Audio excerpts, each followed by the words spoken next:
Assalamualaikum warahmatullahi wabarakatuh. Perkenalkan, nama saya Iklimalia dengan NIM A1C4239093. Di sini saya akan menjelaskan tentang implikasi aliran filsafat beserta contoh-contoh implikasinya. Filsafat pendidikan. Secara sederhana, filsafat dapat diartikan sebagai berpikir menurut tata tertib dengan bebas dan dengan sedalam-dalamnya, sehingga sampai ke dasar suatu persoalan, yakni berpikir yang mempunyai ciri-ciri khusus seperti analitis, pemahaman, deskriptif, evaluatif, interpretatif, dan spekulatif. Filsafat bisa diartikan juga sebagai aliran atau hasil pemikiran yang berwujud sistem pemikiran yang konstan dan dalam taraf tertentu sebagai sistem tertutup dan sebagai metode berpikir yang dapat dicirikan sebagai mencari ide dasar yang bersifat fundamental, membentuk cara berpikir kritis, dan menjunjung tinggi kebebasan serta keterbukaan intelektual.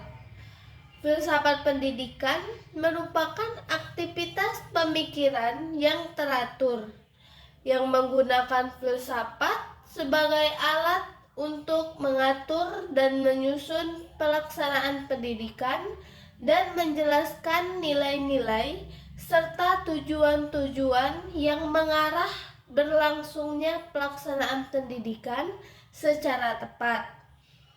Filsafat pendidikan dapat diartikan sebagai filsafat yang bergerak dalam lapangan pendidikan, dan filsafat pendidikan juga dipandang sebagai aplikasi ide-ide filsafat terhadap masalah-masalah pendidikan. Yang pertama, aliran perennialisme. Asas yang dianut perennialisme bersumber pada filsafat kebudayaan yang berkiblat dua, yakni perennialisme yang teologis bernaung di bawah supremasi Gereja Katolik dan perennialisme sekuler berpegang pada cita filosofis Plato dan Aristoteles. Pokok pikiran Plato tentang ilmu pengetahuan dan nilai-nilai adalah manifestasi daripada hukum universal yang abadi dan sempurna, sehingga ketertiban sosial mungkin bila ide itu menjadi ukuran asas normatif dalam tata pemerintahan.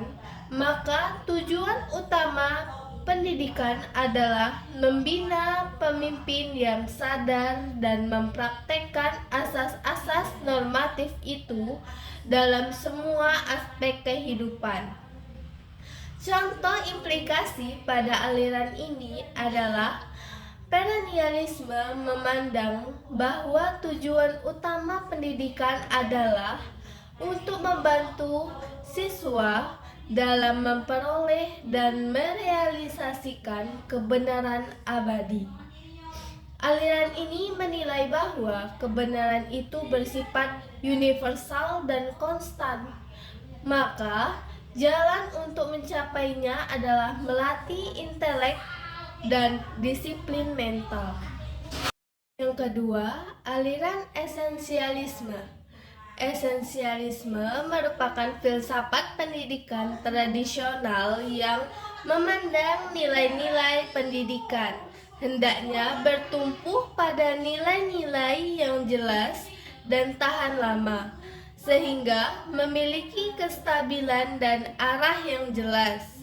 Aliran esensialisme menekankan pada tujuan pewarisan nilai-nilai kultural historis kepada peserta didik melalui pendidikan yang akumulatif dan terbukti dapat bertahan lama serta bernilai untuk diketahui oleh semua orang.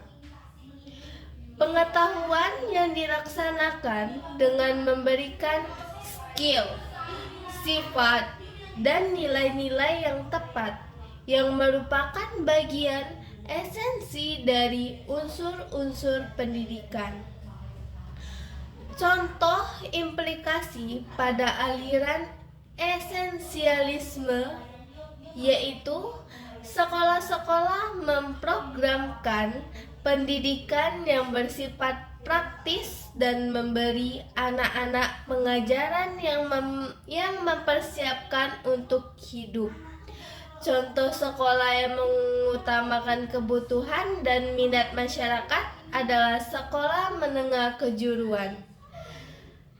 Karena di sekolah menengah kejuruan itu lebih mengutamakan minat dan individu.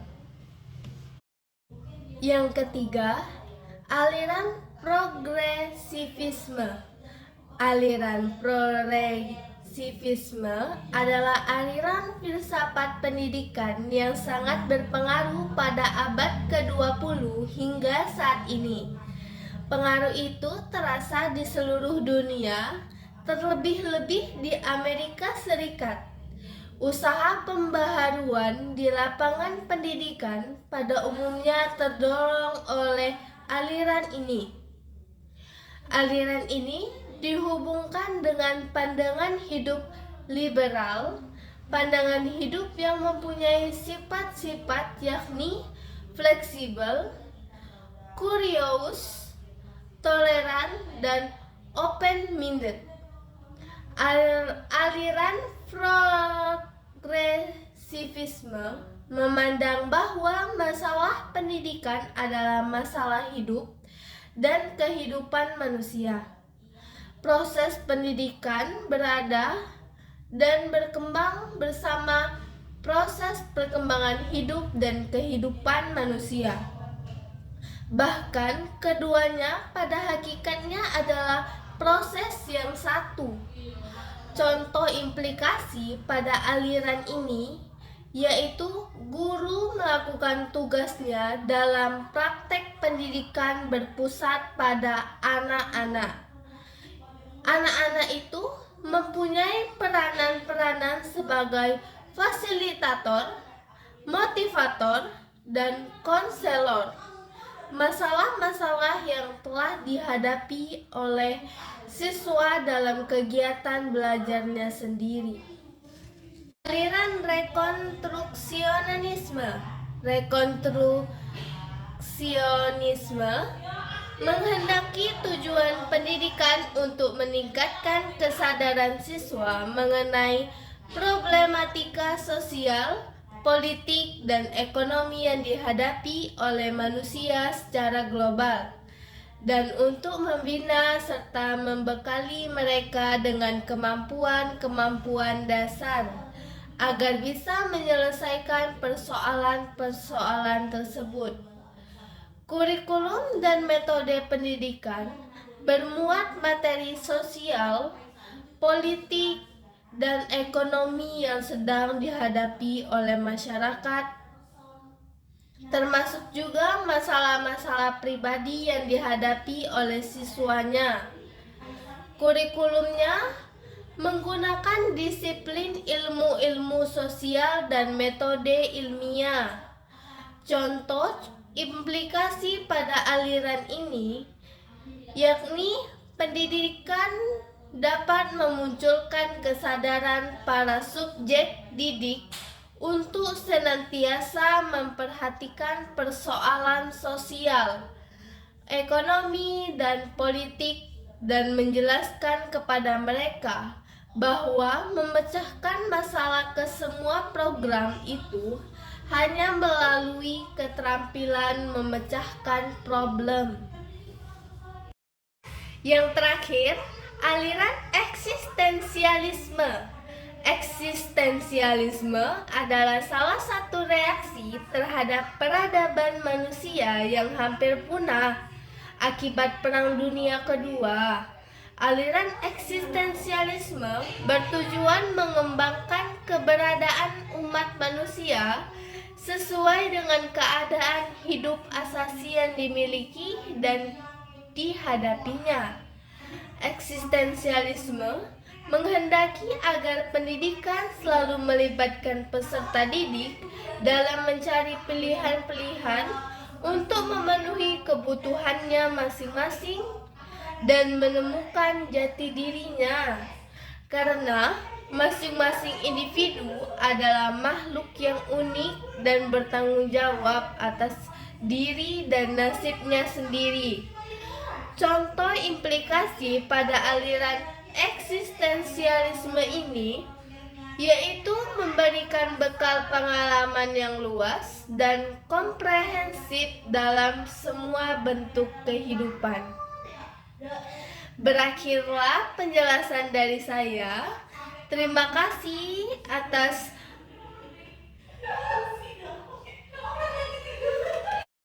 kesimpulan dari yang telah saya jelaskan, yakni pembagian kelima topologi filsafat pendidikan secara garis besar mengandung adanya overlapping.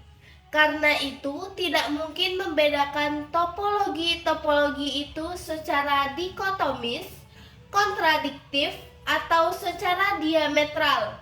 Hal ini dapat dibuktikan ketika para ahli pendidikan mendefinisikan tentang pendidikan dengan meninjau dari 3 pendekatan, yaitu pendidikan sebagai pengembangan potensi, pendidikan sebagai warisan budaya, dan pendidikan sebagai interaksi antara potensi dan budaya. Ketiga pendekatan tersebut tidak bisa berjalan sendiri-sendiri. Yang mungkin adalah salah satunya mendapatkan penekanan lebih banyak, sedangkan yang lain tidak sebanyak itu. Perbedaan dari masing-masing topologi tersebut terletak pada tekanannya dalam pengembangan wawasan kependidikan dari rujukan utama tersebut. Hanya itu yang dapat saya sampaikan. Lebih dan kurangnya saya minta maaf. Saya akhiri. Terima kasih dan wassalamualaikum warahmatullahi wabarakatuh. A few moments later.